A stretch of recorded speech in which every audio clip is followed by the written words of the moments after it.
A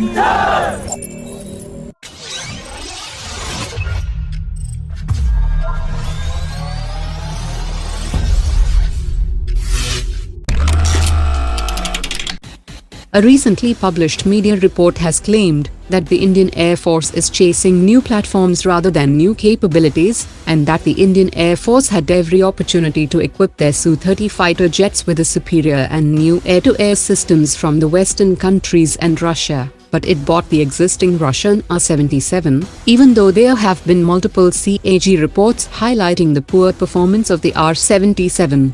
The media report also claimed that the induction of Netra airborne early warning and control system was also limited to 3 aircraft, so that imports of the IL-76 based AWACS could be procured from Russia, and now the focus remains on Airbus A330 based AWACS. The so-called defense expert is either unaware or has purposely ignored an important fact that the Indian Air Force has already selected the indigenous Astra air-to-air system for the Su-30, supporting the local industry and technology, and that the A330 based AWACS platform will involve mounting an indigenous developed and built 360-degree coverage radar system, as compared to 240-degree coverage radar of the Netra system, which is also mounted on an aircraft bought from Embraer, and the choice of 360-degree capable platform over 240-degree shows that the Air Force is chasing capabilities and not platforms.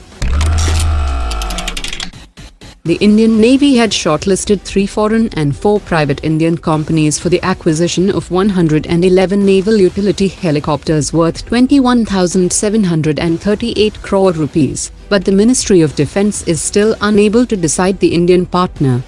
There is a lack of consensus within the Ministry of Defence as to whether Hindustan Aeronautics should be made the strategic partner or a private sector firm, and this has further delayed the issuance of the request for proposal for naval utility helicopters, which is one of the most critical requirements of the Indian Navy.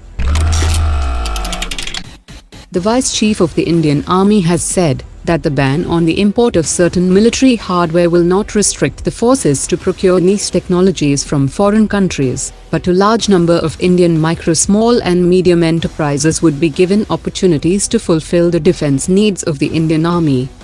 The General has said that there was a perceptible shift of dependence of the Army from the ordnance factory to private entities in terms of non-core activities and for certain types of critical ammunition. The so-called negative list does not include fighter jets, main battle tanks, submarines and rifles, as well as other expensive defense items. India and Australia are preparing for a virtual summit next month between the 2 prime ministers, and reports indicate that a possible strategic initiative could involve the cooperative use of their respective island territories in the Indian Ocean for strategic purposes. The Andaman and Nicobar Islands and Australia's Keeling Islands are well positioned to offer significant advantages for both countries, and this development comes amid the rising Chinese activity in the Indian Ocean region.